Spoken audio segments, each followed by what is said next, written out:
Hello and welcome to this lesson on how to play an E minor chord. As soon as you're ready, let's get started.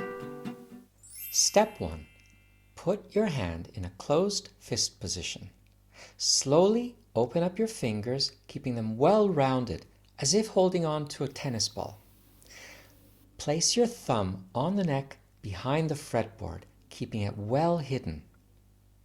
Step 2. Begin with your third finger.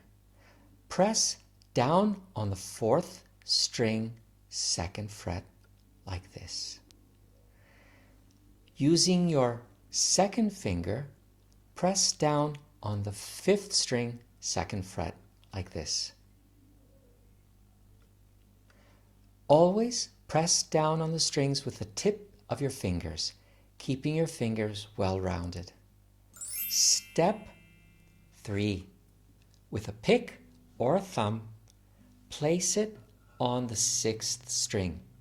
Slide down across the strings smoothly, like this.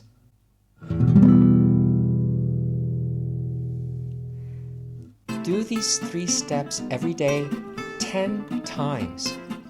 If you do this, soon you will have mastered the E minor chord. If you like this video, please share and subscribe. Thank you, good luck, and enjoy practicing your guitar.